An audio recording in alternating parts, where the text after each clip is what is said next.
Antes de eu me apresentar, para quem não me conhece, eu não sei se vocês olharam no crachá de vocês, no cronograma de hoje, tem algo diferente na minha palestra aí. Vocês perceberam? Não perceberam o que está de errado? Errado não. O que está diferente em relação às demais palestras? Não tem grupo de discussão. Isso!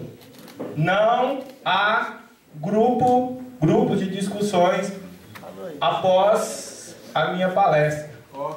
Isso significa que eu terei 1 hora e 30 minutos para pregar. Os 30 minutos que seriam para discussão em grupo serão utilizados por mim para que eu tenha mais tempo de falar mais. Só que há uma outra explicação ainda. A outra explicação é que eu, não tendo grupos de discussão durante a minha palestra, isso significa que não vai haver a possibilidade de vocês ficarem falando sobre o que eu falei, questionando os meus erros aqui, o que eu vou falar, ou questionando, né, aquilo que eu vou estar ensinando. Então isso é um ponto positivo. A vantagem de você poder fazer o cronograma das mensagens é que você pode se colocar na posição que você quiser. Nos 2 primeiros encontros, eu ficava um pouco tenso, então eu preferia ser o primeiro. Então, nos 2 primeiros encontros, a primeira mensagem era minha. Então eu fazia, eu já ficava aliviado. Opa, agora eu estou tranquilo, agora eu vou correr atrás das outras coisas. Mas aí o tempo foi passando, agora eu mudei de tática.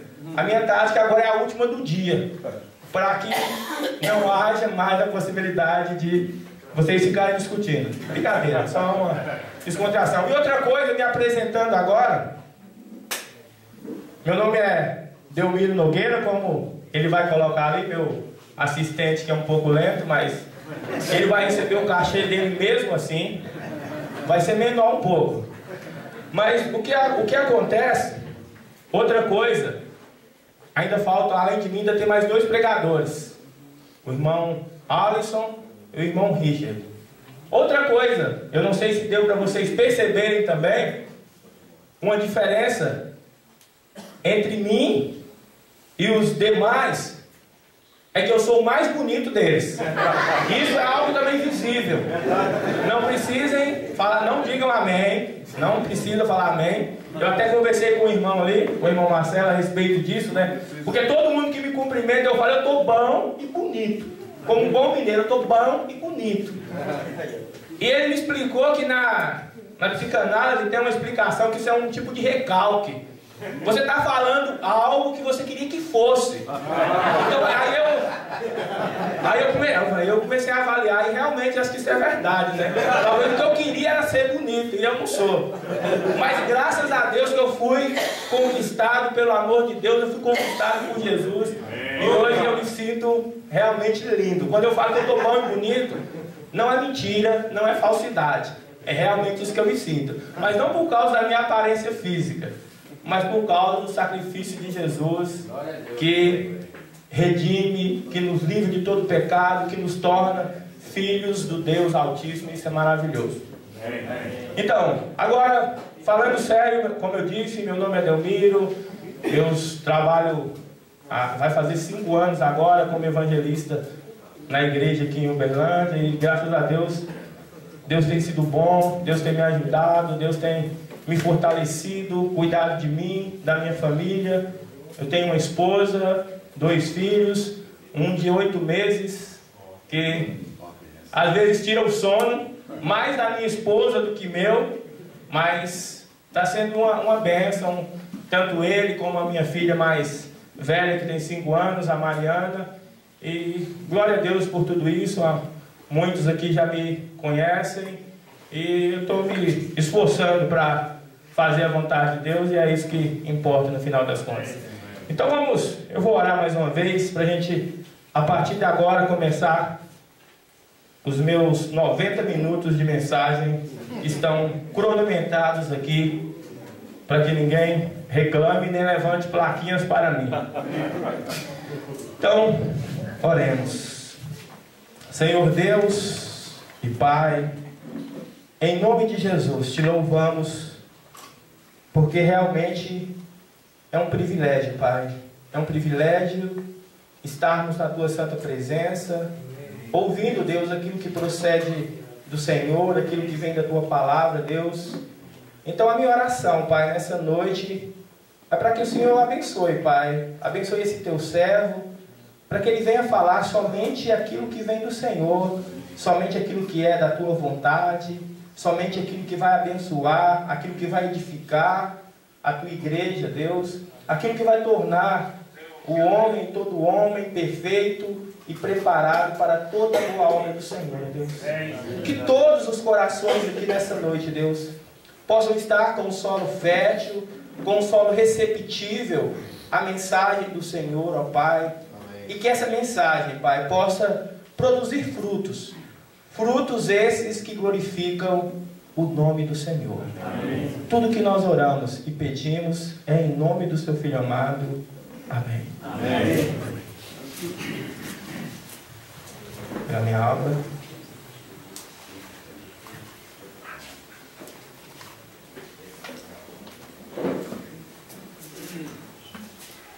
Eu demoro assim porque algumas passagens são surpresa. Eu não vou.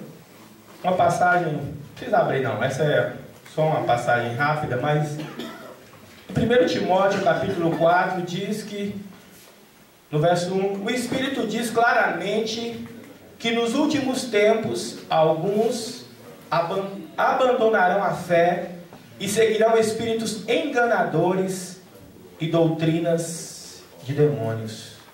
O Espírito diz claramente que nos últimos tempos alguns abandonarão a fé e seguirão espíritos enganadores e doutrinas de demônios. A palavra de Deus, ela já adverte, ela já advertia há séculos, há milênios atrás, sobre a apostasia, o abandono da fé, a busca por doutrinas, por ensinamentos de homens, por ensinamentos que não vêm do Senhor. Ensinamentos esses que, talvez humanamente falando, seriam ensinamentos de homens que estão bem intencionados, mas homens que não têm sido guiados verdadeiramente pelo poder do Espírito de Deus. E o tema da minha palestra, desmascarando a falsa piedade, é um tema que tem tudo a ver com a apostasia. É um tema que tem tudo a ver com pessoas que irão abandonar a fé, pessoas que estão seguindo ensinamentos e doutrinas de homens e doutrinas de demônios, mesmo sem saber. E nós veremos que é a nossa responsabilidade como igreja do Senhor, é a nossa responsabilidade ajudar essas pessoas a serem conduzidas ao pleno conhecimento da verdade. Mas, para que essas pessoas cheguem ao pleno conhecimento da verdade de Deus, é necessário que elas reconheçam que estão andando no caminho errado. É necessário que elas reconheçam, elas percebam que elas estão seguindo a doutrinas que não vêm de Jesus.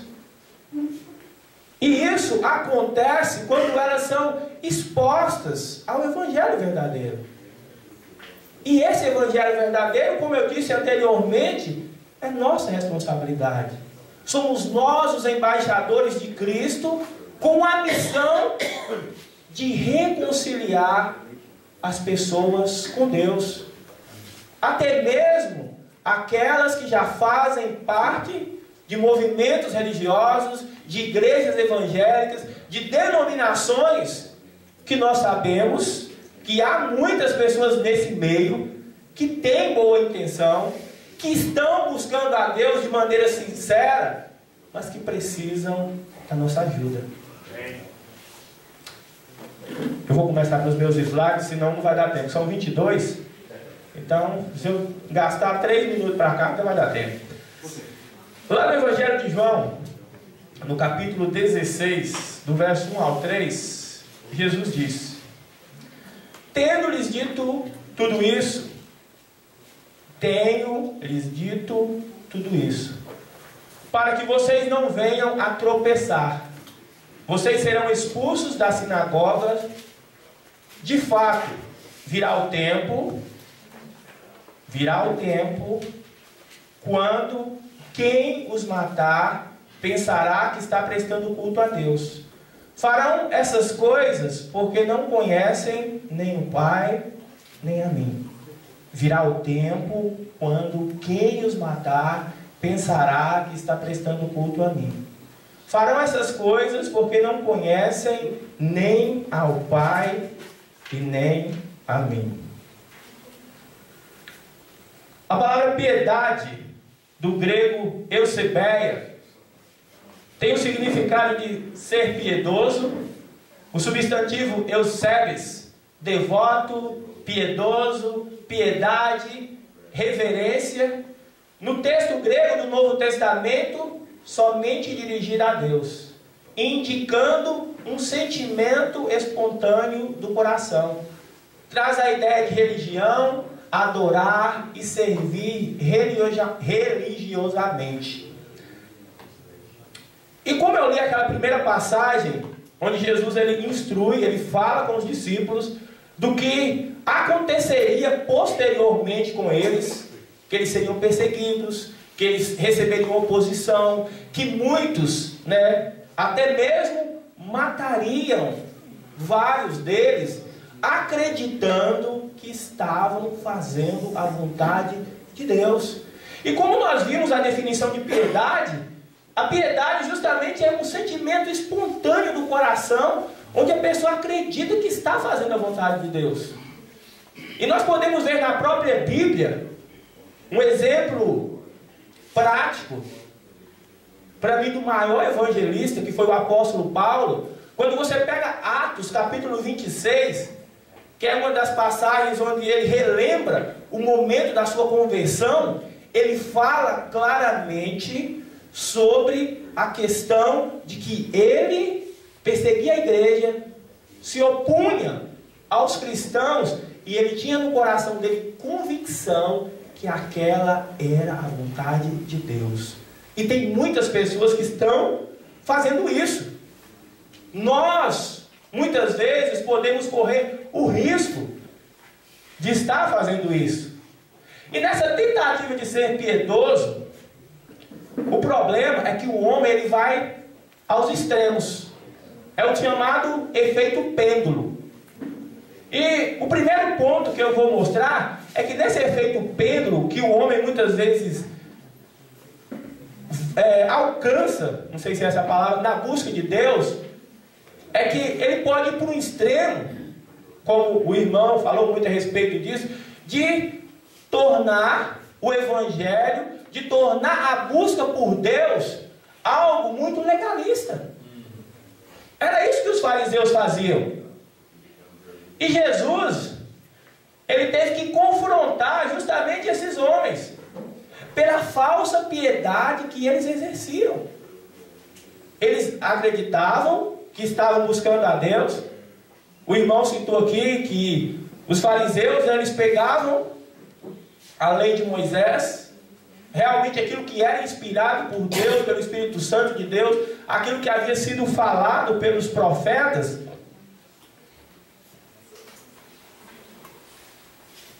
e dentro daquilo que os profetas haviam anunciado, daquilo que Moisés havia falado, eles criavam uma série de regras, uma série de leis que Deus não havia permitido.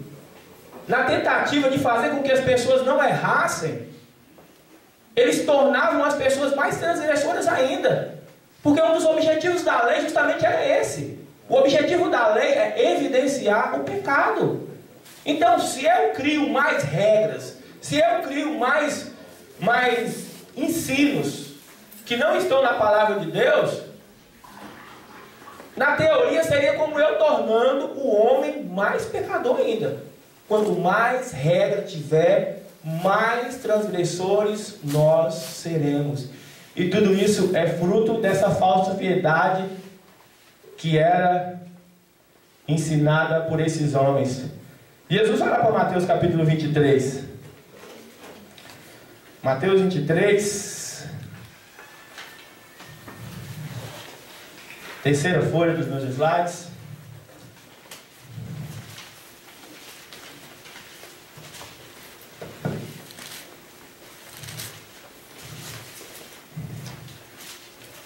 Falar um pouco por alto de Mateus 23.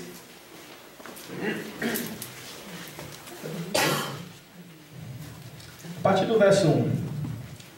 Então Jesus disse à multidão e aos seus discípulos: os mestres da lei e os fariseus se assentam na cadeira de Moisés. Obedeçam-lhe e façam tudo o que eles dizem, mas não façam o que eles fazem, pois não praticam o que pregam. Eles atam fardos pesados e os colocam sobre os ombros dos homens, mas eles mesmos não estão dispostos a levantar um só dedo para movê-los. Essa é uma das faces do legalismo. Criar regras que não foram impostas por Deus, regras que muitas vezes nem nós mesmos estamos dispostos a seguir e colocar sobre as pessoas. Eles colocavam fardos pesados sobre as pessoas, né? Só que eles não obedeciam. Não é dessa a palavra hipócrita, né? Muitos já devem ter ouvido a explicação, fala no termo lá grego, tem origem no teatro que eles faziam, de usar máscara, de um duplo comportamento. E é mais ou menos assim o farisaísmo, o legalismo, os ismos da vida. É arrumar regras que Deus não estabeleceu. E muitas vezes não estamos dispostos a fazer aquilo que estamos ensinando. Segundo ponto, na continuação aí, Jesus falando ainda sobre esses fariseus, tudo o que eles fazem é para serem vistos pelos homens. Eles fazem seus filactérios bem largos e as franjas de suas vestes bem longas. Gostam de lugar de honras nos banquetes e dos assentos mais importantes nas sinagogas, de serem saudados na praça e de serem chamados rabis. Normalmente o legalista, ele faz tudo em busca da aprovação dos homens. Ele faz tudo para que as pessoas vejam, para que as pessoas aplaudam. Era assim com os fariseus. Eles usavam seus filactérios. Eu estava lendo a respeito, os filactérios eles eram menores e eles aumentavam o tamanho dos filactérios justamente para mostrar que eles eram mais espirituais. Eles eram os mais próximos de Deus. Até a palavra fariseu significa separado, se não me engano, né? Eles eram os separados, os melhores. E muitas vezes o legalismo ele leva a isso. Quando nós falamos de homens segundo o coração de Deus, e nós trazemos à memória que antes de Davi ser instituído como o rei de Israel, quando Deus disse para Samuel lá, quando Samuel vai confrontar Saul e falar que Deus encontraria um homem segundo o seu coração, naquele texto lá de 1 Samuel, eu não sei se vocês se recordam, naquela batalha lá contra os amalequitas, não, a primeira com os amalequitas, quando ele mata Agag, é o rei dos amalequitas, isso, né? Isso, então os amalequitas mesmo. Então, antes, quando ele pega os despojos, quando ele desobedece naquela situação. É interessante que quando o profeta, ele vai confrontar, quando ele vai confrontar Saul, uma das explicações, um dos motivos que ele disse, que foi por causa dos soldados. Os soldados que haviam induzido ele. Ele buscou a aprovação dos soldados no momento em que ele, como rei, como guia, tinha a autonomia para fazer a vontade de Deus. Mas o legalista, muitas vezes ele não se preocupa em fazer a vontade de Deus. Ele está preocupado em demonstrar as aparências da sua religiosidade para as pessoas. Ele faz coisas que Deus não pediu que ele fizesse. Saul fez isso. Antes, na primeira batalha lá contra os amalequitas, quando Deus havia falado, quando Samuel havia falado que ele deveria permanecer em Gilgal e que ele iria para fazer o holocausto depois de 7 dias, ele não confiou em Deus. Ele confiou, então eu mesmo vou fazer um holocausto. Eu mesmo vou fazer do meu jeito aqui, do meu modo, mesmo Deus não tendo me pedido para me fazer o holocausto. Fazer o holocausto naquele contexto não era errado, mas Deus não havia pedido ele para fazer o holocausto.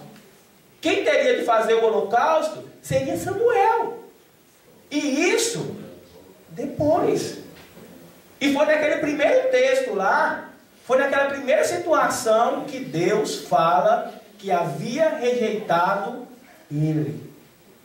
Então nós teremos que tomar muito cuidado com essas atitudes legalistas de inventar regras que não foram colocadas por Deus, de preocupar muito com o que os homens pensam, com o que os homens vão falar, em fazer coisas para as pessoas verem, como os fariseus, através dos dízimos, das ofertas, das esmolas que eles davam, das orações que eles faziam para serem vistos.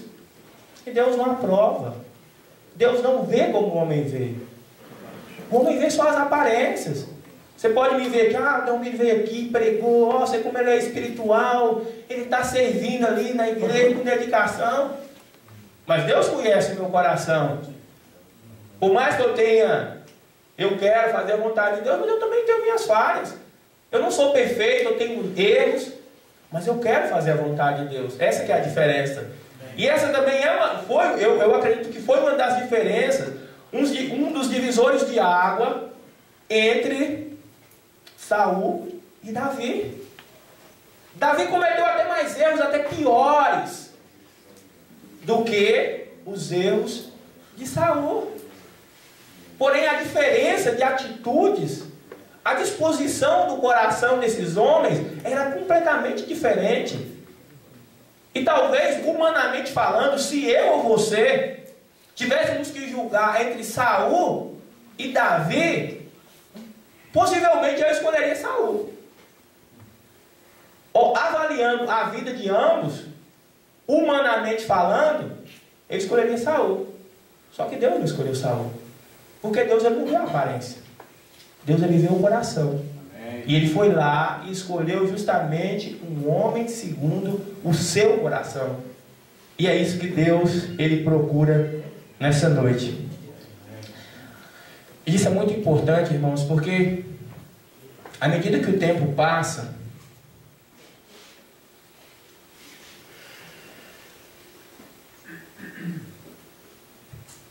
se há 2000 anos atrás, quando os apóstolos ainda atuavam movidos pelo Espírito Santo, não que hoje nós estejamos sem respaldo, já que nós temos hoje a lei perfeita de Deus, a palavra completa, de certa forma nós temos até uma certa vantagem sobre eles, já que nós temos toda a inspiração de Deus em nossas mãos. Porém, à medida que os anos passam, a apostasia aumenta. o legalismo ele aumenta. Por título de curiosidade, eu pesquisei na internet. Isso aqui, gente, são coisas de uma das maiores denominações evangélicas do Brasil. Isso aqui é uma lista de frequência da Santa Ceia. Janeiro, fevereiro, março, abril. Quando o irmão vai, fiel. Esse é o carimbo de quem participa. Mas, analisa. A lista deles está mensal. Eles estão preocupados com o quê? Com a aparência aqui de controlar se o membro participou ou não da Santa Ceia. Eles colocam um tipo de regra para controlar, para as pessoas não faltarem à Santa Ceia. Mas o mais importante, que nós temos exemplos na palavra de Deus, a própria história da igreja mostra que a observação da Santa Ceia seria todo o primeiro dia da semana. Eles não estão nem aí. Legalismo. Eu deixo de me preocupar com o que a vontade de Deus manda, que é a observação da Santa Ceia domingo, a cada primeiro dia da semana, e eu começo a me apegar a uma regra de homens, uma regra legalista, de fazer um controle aqui de fidelidade. Complicado. E assim, isso, irmãos, vocês acham que é brincadeira? Nós tivemos exemplos dentro da nossa própria congregação de irmãos que abandonaram a igreja porque falaram que a igreja não é fervorosa. E eu questionei algumas coisas, por exemplo, a Santa Ceia. Aí então você vai para um lugar porque você acha que lá você está se sentindo melhor, mas não está fazendo aquilo que é a vontade de Deus. Então você prefere ir para um lugar que vai te mostrar atitudes legalistas que você gosta, ao invés de fazer aquilo que é a vontade de Deus.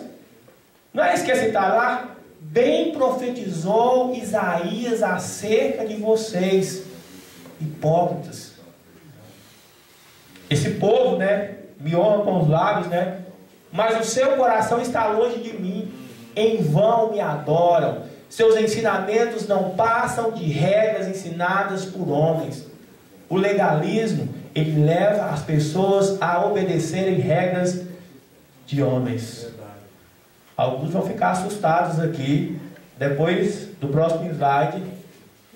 E, segundo o que eles vão falar aqui, muitos de vocês hoje estão perdidos. Vão para o inferno. Vocês vão ver. Algumas regras de homem. Os homens da igreja são proibidos de usar camisa vermelha. Segundo a igreja, a cor vermelha é consagrada à pombagira. E os homens não podem usar essa cor para não serem dominados por ela. Ainda bem que eu coloquei uma branca por cima. Estou protegido.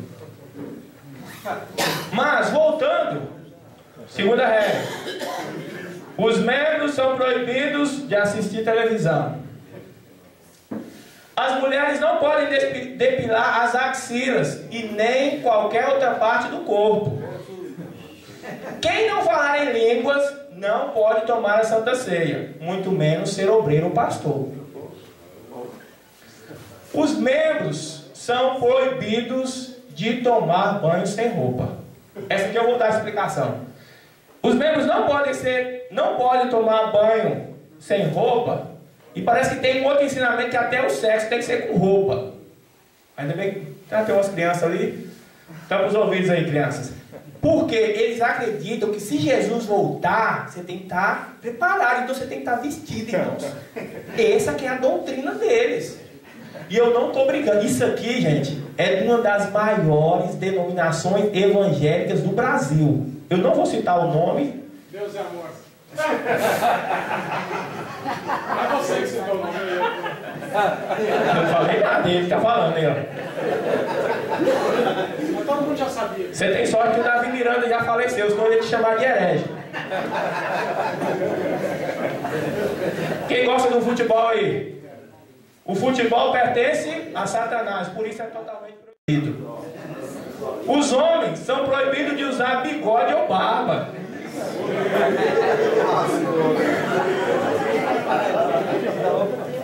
Esconde isso aqui.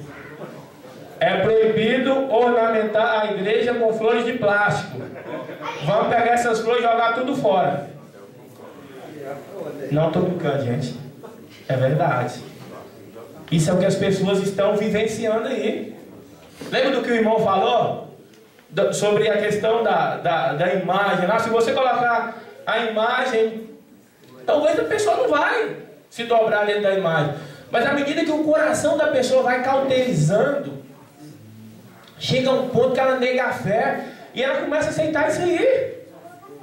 Nós temos irmãos da igreja, igual o irmão citou, que vai para essas denominações, veem essas coisas, acreditam e acham que isso é inspirado por Deus. Isso não é inspirado por Deus. É como os fariseus faziam, eles fecham a porta. E quando Jesus falava que eles andavam um quilômetro, sei lá, uma légua para fazer um discípulo, e quando eles conseguiam, eles tornavam eles mais merecedores da ira de Deus. E às vezes é isso que muitas vezes o legalismo faz. Ele torna as pessoas mais merecedoras ainda do inferno. Pelo menos foi o que Jesus falou. Então, pessoal, o legalismo, ele não é uma boa alternativa. Porém, nesse processo, no efeito pêndulo, nós podemos ir para o outro extremo. Qual seria o outro extremo? Liberalismo. E muitas vezes, na tentativa de ser piedoso, o homem vai ser liberal. O homem vai ser liberal. Tá andando, gente? Já foi 7 slides. Falta 15. E eu tenho 1 hora ainda. Dá tempo.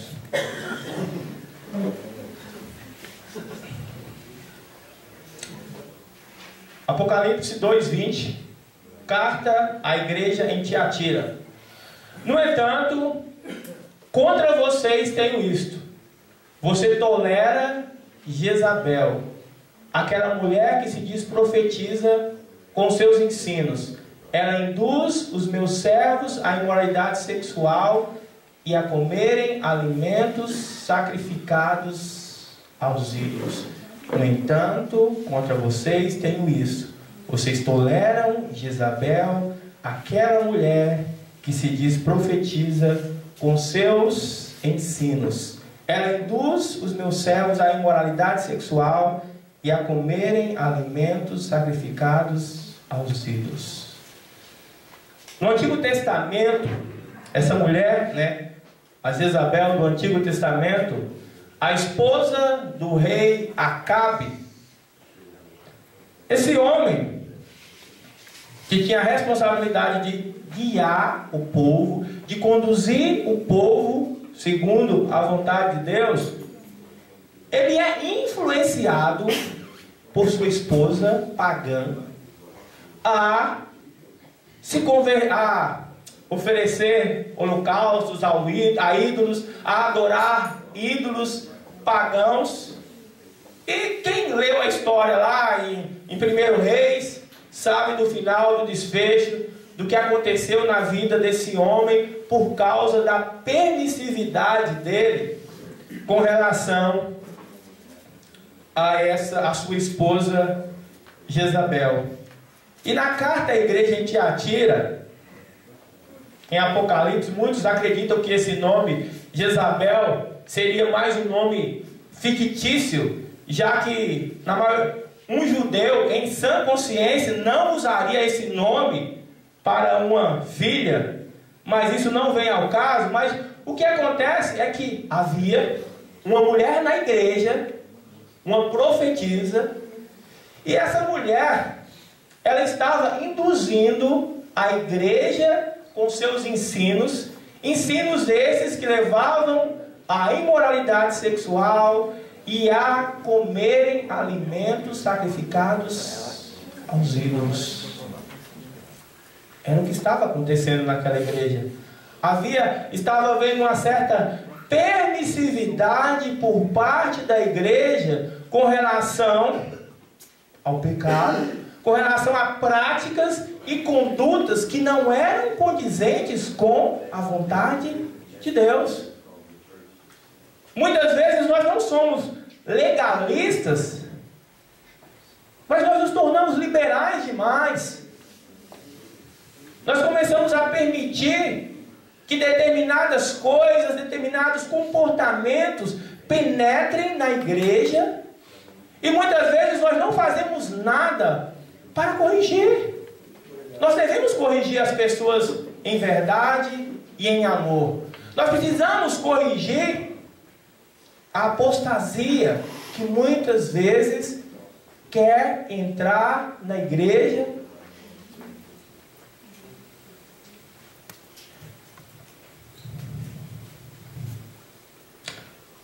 Esse pequeno texto aqui, para vocês terem uma noção do quanto que isso é grave. Quando 1 Coríntios, capítulo 10, diz que, quando fala sobre pecado, sobre tentação, que fala que aquele que está de pé, cuide-se, para que não caia, isso significa que eu e você não estamos imunes nem isentos com relação à permissividade, ao pecado, ao erro, ou a permitir que determinadas práticas entrem sorrateiramente dentro da igreja do Senhor. E essa é eu vou falar de vários assuntos com relação ao legalismo, mas essa é uma entrevista com um pastor evangélico chamado Rob Bell. Não sei se a pronúncia certa em inglês é essa. Essa é uma entrevista à revista Veja, em novembro de 2012. Isso tem 6 anos. 6 anos, aproximadamente. Vai fazer 6 anos. E eu acredito que muita coisa mudou de lá para cá. E para pior, não para melhor. E o que acontece com esse homem? Ele diz na reportagem. Porque, gente, para Veja, para uma revista como essa, fazer entrevista com o pastor evangélico, vocês podem ficar com o pé atrás, tem alguma coisa estranha. Mídia, a televisão, ou essas revistas mais famosas, quando elas abrem espaço para pastores, para líderes evangélicos, ou eles são polêmicos demais, e estão tendo um alcance muito grande na sociedade, ou é para falar mal, ou é para mostrar contradições dentro da doutrina da fé. E esse pastor, nessa entrevista, ele disse, o título da entrevista é Quem falou em céu e inferno? Aí lá no rodapé está o pastor que enfureceu a igreja ao questionar alguns dogmas. Olha bem, ele arrasta multidões de jovens para seus sermões. Diz que o cristianismo passa atualmente por uma revolução. Então o que esse cara diz nessa reportagem? Eu não vou mostrar a reportagem toda não, mas depois eu tenho o endereço eletrônico e eu posso passar. Esse homem, ele explica, ele fala na sua concepção que Deus, ele não seria capaz de mandar ninguém para o inferno. Mas que Deus é esse que manda? Não. Todas as pessoas serão salvas. Independente do que você fizer, independente de como você agir, independente se você tem fé em Cristo ou não, você pode ser até um ateu. Você é uma pessoa boa, você vai ser salva. Deus não vai nunca mandar ninguém para o inferno. E eu estava estudando há um tempo atrás sobre o liberalismo. Muitos falam que essas modas, com relação à igreja, os irmãos que são dos Estados Unidos devem saber mais, pelo fato do protestantismo ter mais tempo, lá elas começam lá. Elas começam lá e depois elas vêm de mandada para cá para o Brasil. como nós estamos nessa fase aí, elas vêm. Então, essa questão do liberalismo com relação à salvação, a questionamento da própria questão das Escrituras, se as Escrituras são realmente inspiradas por Deus ou não, se a origem do homem vem de Deus, ou se o homem veio através da evolução, e são facetas do liberalismo teológico.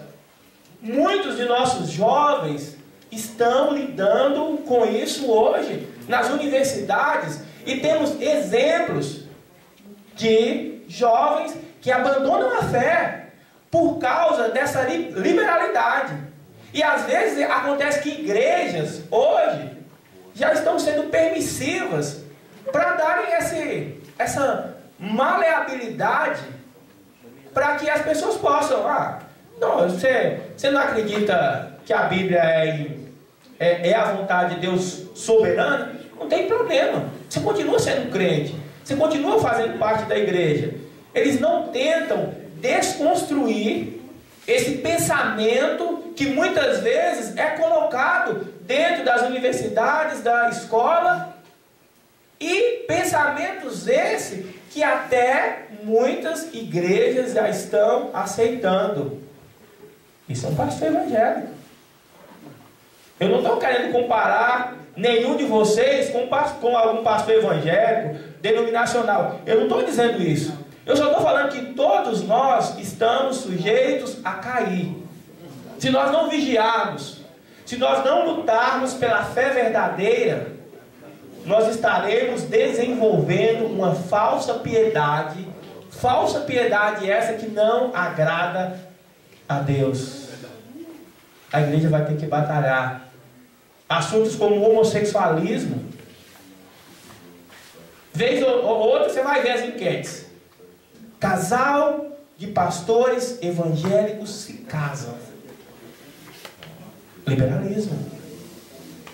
A partir do momento que a igreja ela aceita o casamento entre duas pessoas do mesmo sexo, ela está sendo liberal. E essa é uma falsa piedade, porque Deus ele condena.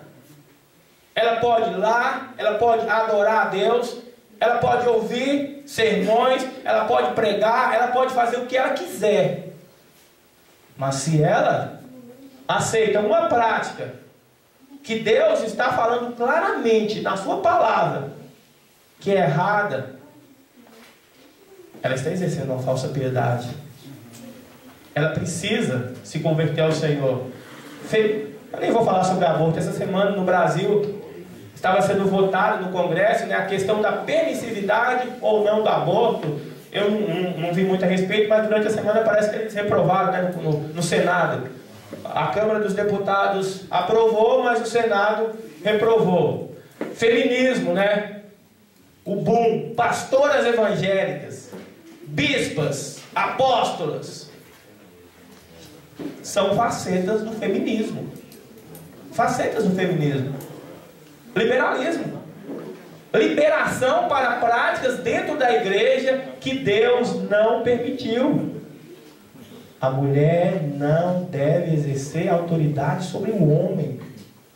O homem dentro da igreja do Senhor é que tem essa responsabilidade.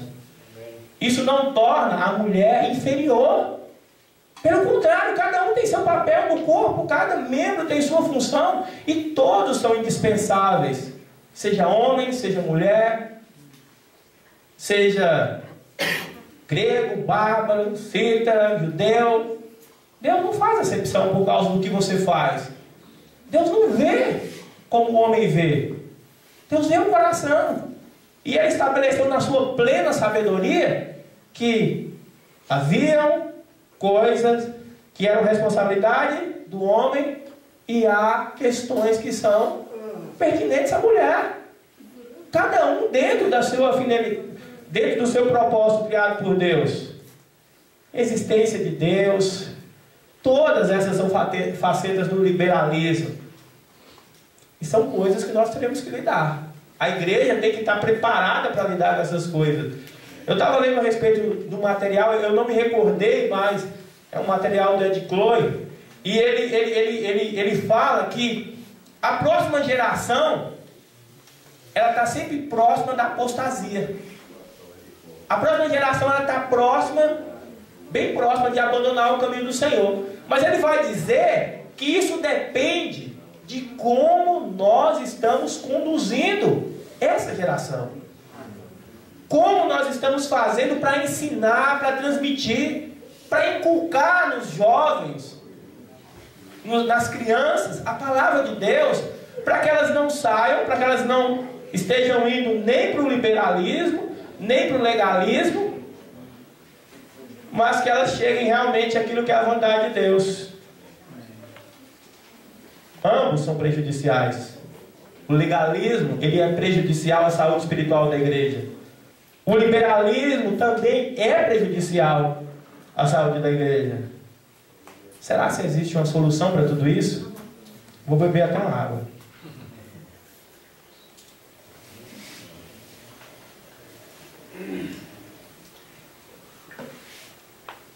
41 minutos. Solução, vamos começar. Está andando rápido. Romanos 12, verso 1 e 2.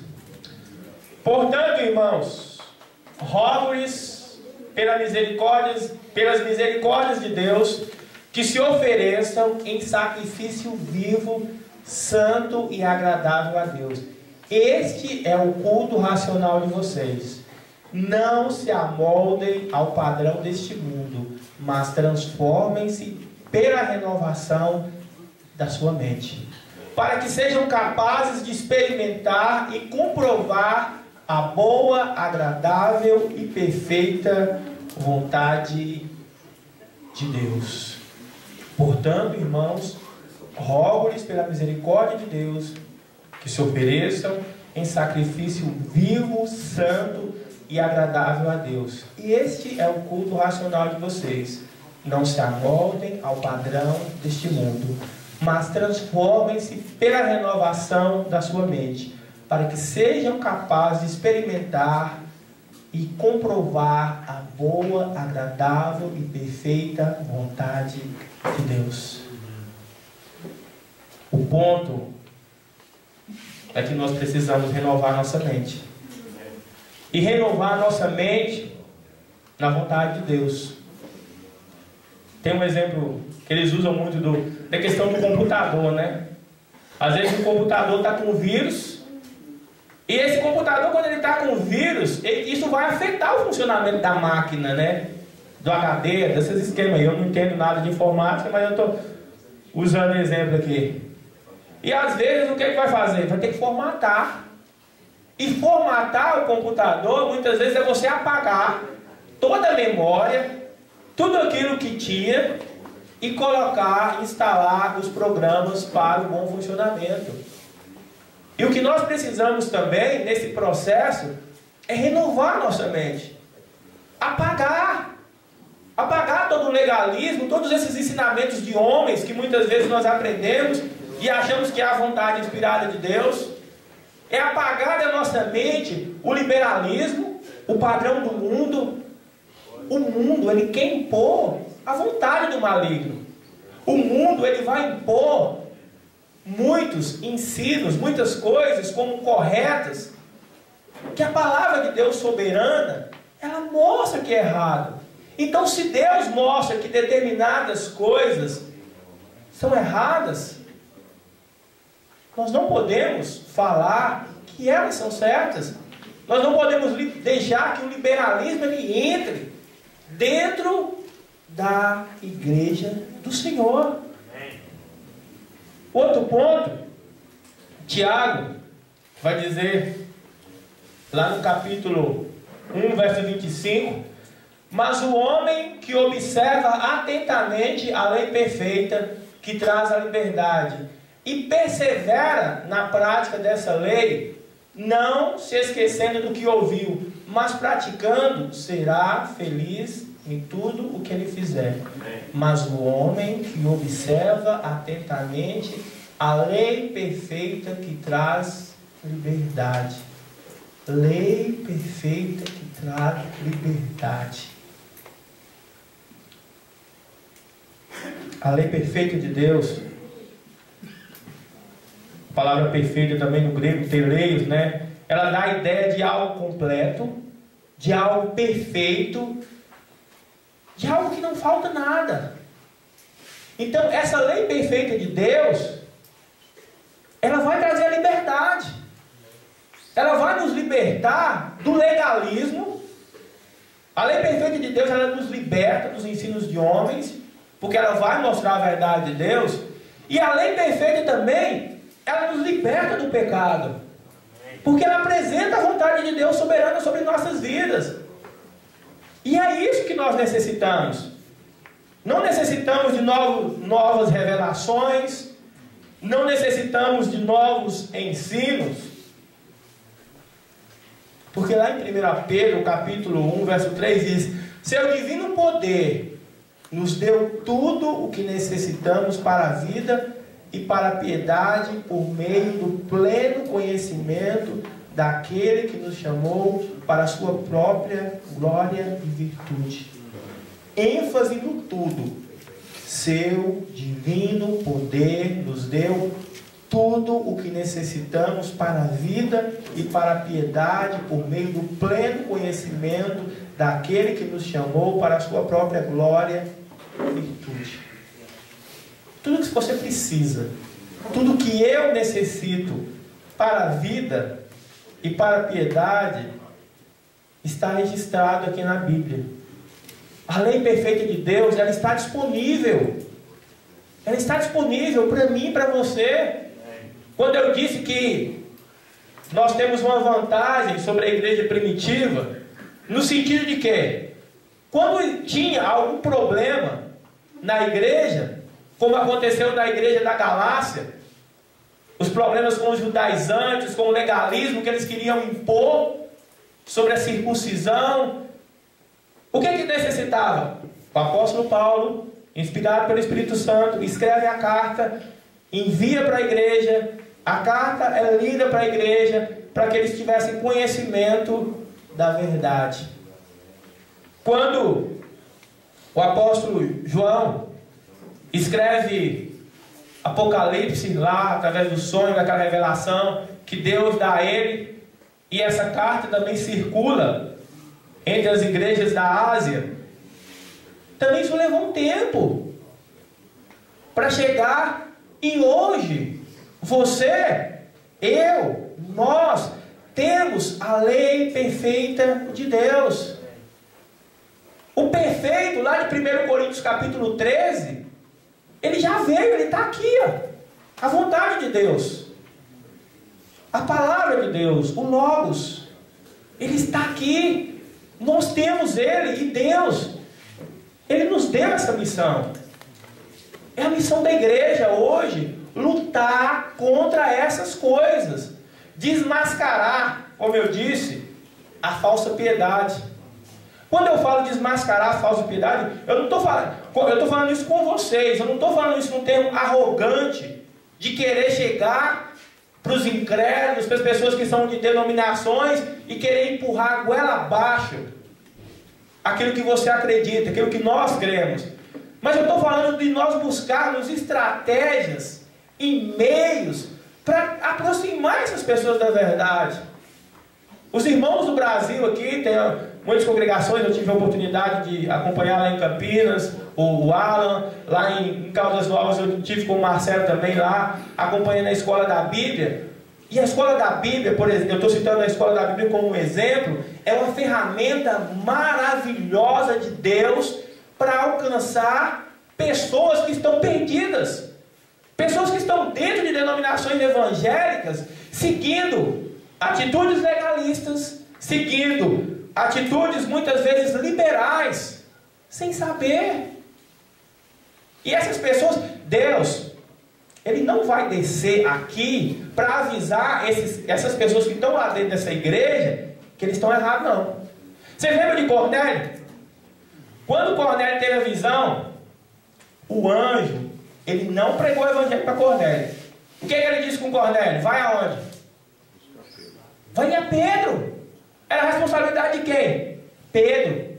Cornélio era o quê? Um homem o quê? Piedoso. Ele já buscava a Deus. Ele já se identificava com o judaísmo. Porém, ele necessitava de alguém para se aproximar dele e apresentar o evangelho verdadeiro. E a missão da igreja de Cristo? Nós falamos, nós somos a igreja da Bíblia. Nós somos a igreja do Senhor. Mas nós nos esquecemos que existem milhares de pessoas enganadas. Milhares de pessoas vivendo nessa falsa piedade. E muitas delas, gente, são pessoas sinceras. E aqui tem muitas dessas pessoas hoje aqui. Talvez muitos aqui vão se identificar com essa história, porque vocês eram frutos de falsa piedade e Jesus enviou alguém. Seja através de um panfleto, seja através de um convite, seja através de uma divulgação na rede social. Alguém ofereceu para você o estudo da palavra, você creu naquela verdade, você percebeu que você estava buscando a Deus de maneira errada e você resolveu tomar o caminho da verdade. E é isso que Deus espera de cada um aqui. Todos são chamados. Vão. Façam discípulos de todas as nações.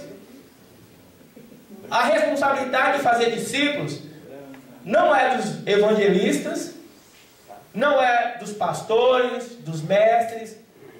A responsabilidade de fazer discípulos é de todo discípulo. Discípulos fazem discípulos. E essas pessoas das igrejas e pessoas de igrejas de qualquer religião que for, que estão no erro, elas precisam de se tornarem discípulas do Senhor. E eu acredito que se você acreditar, Deus vai usar você. Eu acredito que tem vários Cornélios no nosso ciclo de amizade. Tem vários Cornélios por aí querendo fazer a vontade de Deus, buscando realmente mudar de vida, né? Eu tenho estudado a Bíblia com o Erland aqui, eu tenho me encorajado muito, porque ele tem muita vontade de fazer a vontade de Deus. Ele já viu muita coisa errada em denominações evangélicas, e quando eu comecei a evangelizar ele percebeu que existe um evangelho verdadeiro. Nós não somos melhores do que as pessoas das denominações, mas nós estamos tentando, nós estamos buscando fazer aquilo que é a vontade de Deus. É a graça, como o irmão disse, é a misericórdia de Deus. Foi o próprio Deus que nos escolheu. E como o irmão disse, nós somos ministros, né? Nós somos ministros de uma mensagem que não é nossa. A gente tem que entender isso. A mensagem é de Jesus. Nós somos apenas porta-vozes do Senhor.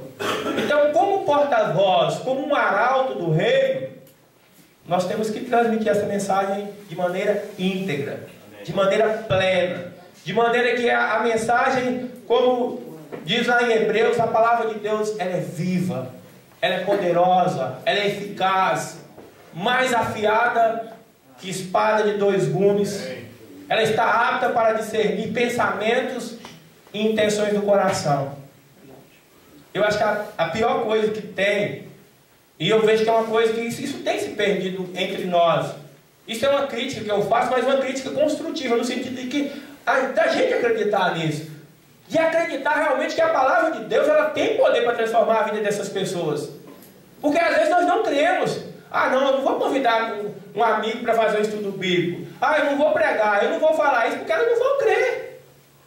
Ou às vezes a gente acha que, não, eu não sou capaz, eu não sou tão hábil para falar de Deus para as pessoas, e a gente não percebe que o poder para mudar a falsa piedade, ela não está, essa falsa piedade ela não vai ser mudada através da minha força, do meu jeito de agir, da maneira que eu vou lidar. Essas coisas podem até ajudar, podem contribuir, Deus vai usar isso em favor do propósito dele.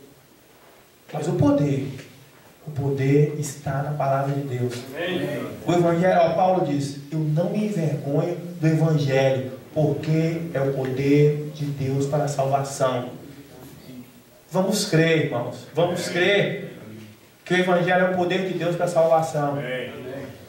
E o exemplo, né? Não tem exemplo melhor do que o exemplo de Jesus. Eu acho que ele conviveu ele teve a oportunidade de conviver com ambas as situações. Ele conviveu muitas vezes com o legalismo dos fariseus. Muitas vezes, possivelmente, ele conviveu com a liberalidade, com muitos comportamentos naquela época também. Às vezes a gente fica brigando aí com relação a homossexualismo, né? Como se fosse coisa de outro mundo, né? Como se na época de Jesus, na época dos apóstolos, não existisse homossexualismo, né? A gente se preocupa tanto com isso e não vê as outras práticas, que também as pessoas também estão indo para o inferno. E nós não fazemos nada para ajudar essas pessoas. E uma coisa muito interessante é que não adianta. Às vezes tem alguns pastores evangélicos aí que já são mais renomados, né?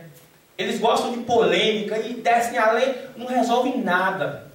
Só serve para criar mais antipatia, né? Com relação a essas pessoas, com relação a nós. Muitas dessas pessoas se fecham por causa da atitude desses homens. Por quê? Porque eles acham que é bater de frente. Vamos fazer uma passeata contra o homossexualismo. Não resolve. Quantas passeatas contra o homossexualismo Paulo fez? Nenhuma. Ele pregou o evangelho.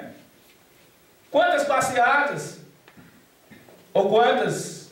Não estou criticando. Quantas marchas para Jesus foram feitas para que tivesse, para chegar à unidade da fé? Nenhuma.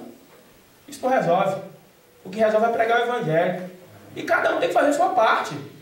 Se cada um fazer a sua parte, nós vamos chegar lá. Se nós buscarmos a vontade de Deus, realmente Deus, Ele está em busca de pessoas que tenham o coração segundo dele, como é o tema do encontro. E homens segundo o coração de Deus, eles amam a verdade de Deus. Eles se esforçam.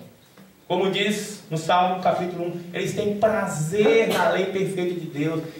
A pessoa que ama a vontade de Deus, ela é como árvore plantada à beira de um rio e dá fruto no tempo certo.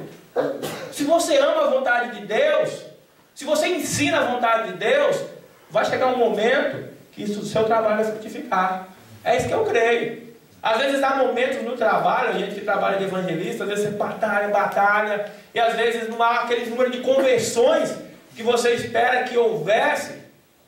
Mas espera aí, não tem, não planta, não rega, mas é Deus que dá o crescimento. Então nossa missão é pregar, falar. Enquanto tiver voz, eu estou perdendo a minha já aqui, mas eu vou continuar falando. E Deus vai agir, Deus tem poder para isso. Nós temos que resgatar isso. O poder está na lei perfeita de Deus. O irmão, ele vai cantar um cântico agora para a gente encerrar. Você colocou, irmão, cadê o irmão Alexandre? A lei do Senhor? Já colocou do lado aí? Ou não precisa? De pé, irmão. Mas você vai ficar sem cachê também.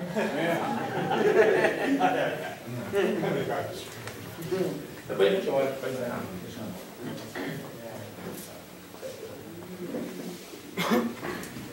Louvemos.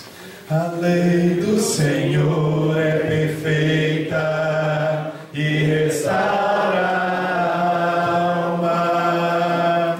O testemunho do Senhor é fiel e dá sabedoria aos simples. São mais desejáveis do que o ouro depurado, são mais doces do que o mel e o destilado dos favos. Os preceitos do Senhor são retos e alegram o coração. O mandamento do Senhor é puro e ilumina os olhos. São mais desejáveis do que o ouro depurado,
essa lei. Ó Senhor, só Tu és digno, digno de louvor.